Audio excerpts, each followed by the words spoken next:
3 étapes pour en finir avec les douleurs menstruelles, sans même prendre de médicaments. Avant de commencer, je tiens à dire que cette vidéo n'est pas adressée pour les femmes qui recherchent des solutions miracles. Si tu es à la recherche d'une solution miracle qui nécessite aucun effort, tu peux déjà quitter la vidéo. Dans cette vidéo, moi, je vais vraiment parler aux femmes qui ont du mal à trouver vraiment des solutions naturelles pour leurs douleurs menstruelles et qui cherchent désespérément des solutions tout en étant prête à mettre des efforts derrière pour que vraiment ça se concrétise et que ça ait des résultats durables. Ces 3 étapes sont en lien avec la nutrition et d'ailleurs si tu restes jusqu'à la fin, eh bien je vais te donner aussi une 4e étape qui n'est pas forcément liée à la nutrition mais où tu peux faire pas mal de choses avec. Les 3 étapes que je vais te donner dans cette vidéo sont montrées scientifiquement, ce n'est pas juste parler pour parler, ça a vraiment des preuves derrière et en plus de ça, eh bien sache que c'est même peut-être plus efficace que les médicaments, puisque les médicaments, ça a été prouvé pour le moment que oui, ça traite les symptômes des douleurs menstruelles, mais ça ne traite pas la cause.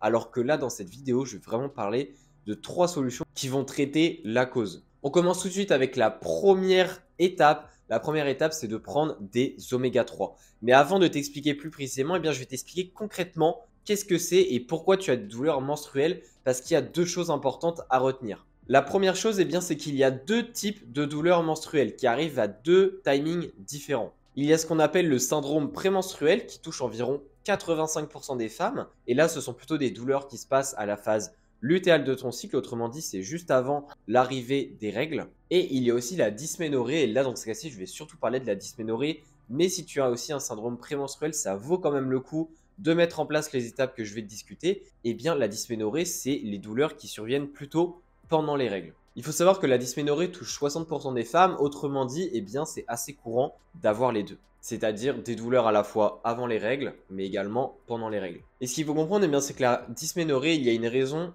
de pourquoi tu as justement ces douleurs-là, et c'est sur ça qu'on va agir avec les 3 étapes que je vais te donner. Pour t'expliquer globalement, eh bien, il faut que tu imagines que dans ton corps et au niveau des membranes des cellules, donc notamment au niveau de l'utérus et j'en passe, eh bien, il y a lors de cette phase lutéale, juste avant l'arrivée de tes règles, il y a une accumulation d'acide gras. Autrement dit, c'est un petit peu comme si un animal qui était prêt à faire son hibernation allait faire son stock de nourriture juste avant que l'hibernation commence, qui est dans ton cas l'arrivée des règles. C'est un petit peu pareil au niveau de tes cellules. Donc la cellule, elle accumule du gras, etc.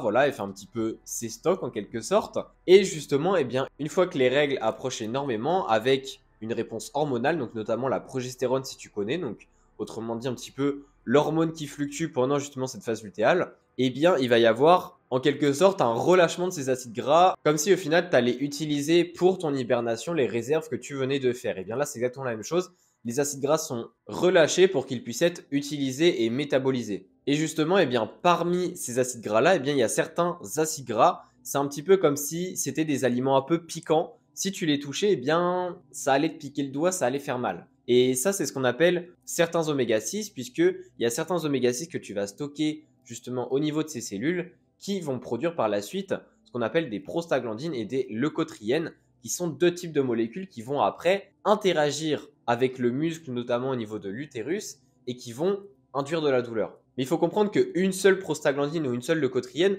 ne peut pas être ultra piquante elle-même. Il faut qu'il y en ait plein pour que ça devienne vraiment piquant et vraiment douloureux. Autrement dit, ces molécules-là, ce n'est pas un problème en tant que tel, mais c'est plutôt la quantité qu'il y a et la proportion qu'il y a dans tous les acides gras relâchés qui pose problème. Puisque quand il y a une trop grosse quantité et que ça pique trop, eh bien ce qui se passe, c'est qu'à la fois ton muscle au niveau de l'utérus se contracte plus fort, donc c'est plus intense la contraction et ça peut amener à des douleurs. En plus de ça, eh bien, il y a moins de flux sanguin, c'est-à-dire qu'il y a moins de sang qui passe au niveau de ton muscle et donc il y a moins d'oxygène qui est délivré. Il y a plus de ce qu'on appelle des déchets métaboliques, autrement dit, c'est un petit peu comme s'il était délaissé en quelque sorte ton muscle et donc il allait plus peiner à fonctionner correctement, ce qui peut aussi intensifier les douleurs. Et enfin, la troisième chose, eh bien, c'est que ces molécules-là vont aussi sensibiliser tes nerfs au niveau de cette zone, ce qui fait que en fait, la douleur sera encore plus intense que si, par exemple, elle était produite à un autre endroit de ton corps. Et c'est ces 3 facteurs-là qui vont te mener vraiment à une dysménorrhée qui fait mal.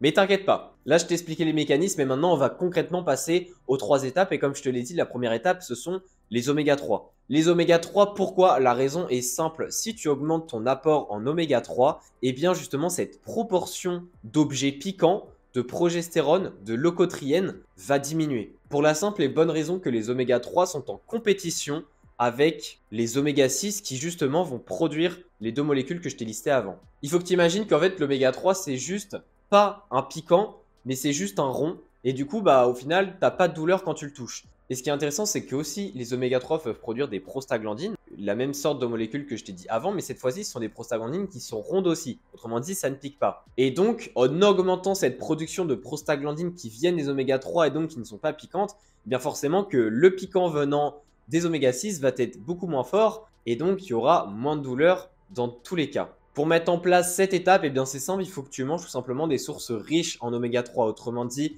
le poisson gras comme le saumon, la truite, le maquereau, le hareng et j'en passe, eh bien mangeant au moins une fois, voire même 2 fois par semaine pour apporter des oméga 3. Et à côté de ça, eh bien privilégier aussi les sources d'oméga 3 végétales comme par exemple les noix. Si tu peux en manger un petit peu tous les jours, c'est parfait. Également les graines de chia, les graines de lin.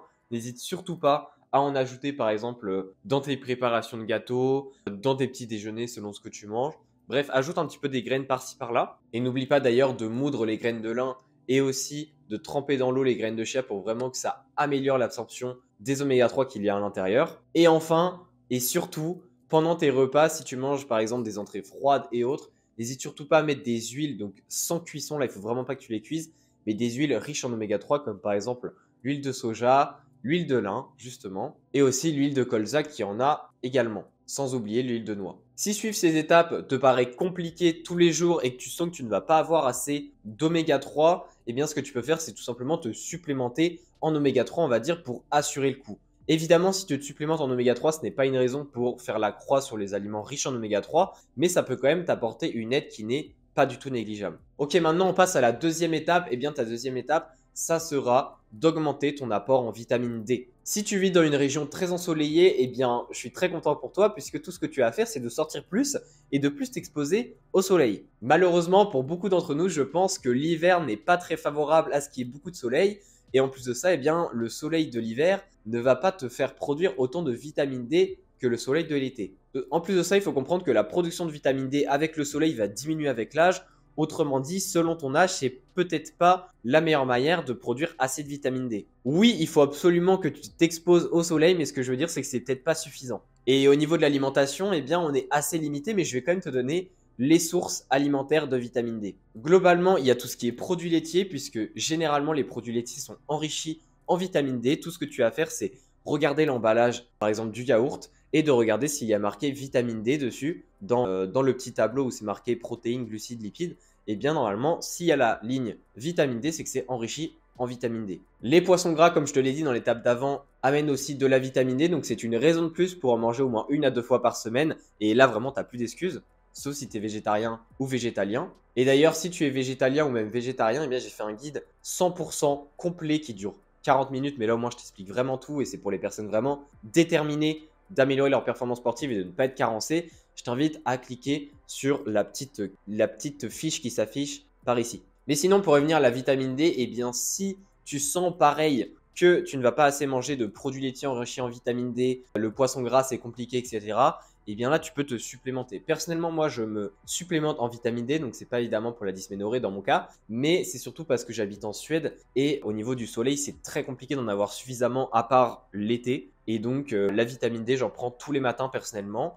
Donc, ce que je te conseille de prendre, c'est de la vitamine D3 et le dosage, c'est marqué sur le supplément que tu vas prendre, mais c'est vraiment un supplément qui est conseillé pour une énorme partie de la population et pas que pour les femmes. Et enfin, la troisième étape que je voulais te donner, eh bien, c'est d'augmenter ton apport en calcium. Le calcium, on n'en parle pas assez et pourtant, je suis presque sûr que la plupart des femmes en manquent et surtout les femmes aussi qui approchent de la ménopause. Ça, c'est quelque chose qu'on ne parle pas assez, mais j'en ai déjà parlé dans mon podcast Nourris ta santé. D'ailleurs, n'hésite pas à suivre mon podcast si ce n'est toujours pas fait. Mais le calcium, pourquoi est-ce qu'on en a besoin? Et d'ailleurs, pourquoi est-ce qu'on avait aussi besoin de la vitamine D? Eh bien parce que déjà la vitamine D, avant de vraiment clôturer sur la vitamine D, une des formes de vitamine D s'appelle la calciférol et la calciférol permet de réguler le métabolisme des prostaglandines. Autrement dit, eh bien ça permet aux différentes molécules piquantes que vont produire les oméga 3 d'être un petit peu atténuées, que leur production soit modulée et justement de prévenir les excès. Donc là, c'est pas directement que ça va impacter la proportion parce qu'il y aura une compétition, mais plutôt que c'est un petit peu le chef d'orchestre qui va dire à une partie des artistes de oulala, calmez votre jeu, là vous jouez pas pour le moment, vous restez au repos. Et bien c'est un petit peu ça qu'il dit aux prostaglandines et aux leucotriènes qui viennent des oméga 6 pour leur inciter justement à ne pas du tout être produits en une certaine quantité de façon à éviter justement qu'il y ait une douleur. Autrement dit, les oméga 3 foncent dans le tas pour directement faire une compétition et la vitamine D, c'est un petit peu le gars qui prend des précautions et qui dit non, non, je suis le chef d'orchestre, vous ne jouez pas maintenant. Et justement, eh bien, pour ce qui est du calcium, lui, le calcium, c'est vraiment l'aspect neurologique. Donc, comme je l'ai dit au début de la vidéo, il y a 3 choses qui expliquent pourquoi tu as des douleurs quand on parle de la dysménorrhée. Et une des douleurs, eh bien, c'est que tes nerfs sont plus sensibles. Et justement, eh bien, le calcium, le fait d'en avoir suffisamment, ça va permettre de réguler tout ça, d'éviter que les nerfs soient, on va dire, trop extrêmes dans la douleur. Et donc, eh bien, ça va forcément t'aider à diminuer l'intensité de la douleur. Et comme je te l'ai dit, eh bien, il y a beaucoup de femmes, je pense, qui manquent de calcium. Et c'est pour ça que tu dois absolument manger notamment des produits laitiers. Les produits laitiers, il faut savoir que ça correspond à 70% de l'apport en calcium journalier chez les Américains. Donc, il y a une étude qui a été montrée et qui a prouvé ça. Et si tu peux manger des produits laitiers et que tu adores ça, vraiment, il ne faut pas t'en priver. Tout ce qui est yaourt nature, skyr, fromage blanc, également le lait, si tu aimes ça et si tu en mets dans des boissons chaudes, par exemple, vu qu'on est l'hiver, ou même du fromage à certains repas, eh bien, le calcium est absolument nécessaire pour justement diminuer ces douleurs-là et il t'en faut beaucoup chaque jour. Oui, il y a aussi des légumes qui t'apportent du calcium, mais l'absorption se fait moins bien. Donc, si tu peux quand même manger des produits laitiers, donc c'est-à-dire en manger 2 à 3 portions par jour, donc par exemple du lait le matin, un yaourt le midi et un peu de fromage le soir, eh bien c'est déjà très bien. Ici pour le calcium, il y a aussi une supplémentation qui est possible, donc du bicarbonate de calcium ou alors du citrate de calcium. Mais encore une fois, c'est secondaire, le calcium, c'est beaucoup plus rare de se supplémenter, donc je ne conseille pas forcément. Je te conseille plutôt de vraiment mettre l'accent sur les sources riches en calcium dans ton alimentation. Si tu améliores ton apport en oméga 3, en vitamine D et en calcium, eh bien ça veut dire que tu vas créer plus de compétition avec les oméga 6 pour justement éviter qu'il y ait une trop grosse production de ces deux molécules qui sont piquantes et qui vont te faire mal. En plus de ça, eh bien, il y a un petit peu ton chef d'orchestre qui va agir plus correctement, qui va être plus actif et donc eh bien, ça va aussi prévenir l'arrivée de douleur. Et enfin, eh bien, le calcium va aussi faire son rôle pour un petit peu calmer, pour apaiser les nerfs qui sont un petit peu stressés durant cette période et qui ont tendance à te faire plus mal que ce qu'ils ne devraient. Et donc là aussi, ça va t'aider si évidemment il y a les deux autres aussi de mis en place. Autrement dit, ces 3 étapes-là, ce n'est pas juste quelque chose qui va régler les symptômes, mais c'est vraiment quelque chose qui va agir à la source du problème. Mais comme je te l'ai dit, eh bien, tu es resté jusqu'à la fin de la vidéo et je te remercie pour ton écoute. Et donc, je vais te donner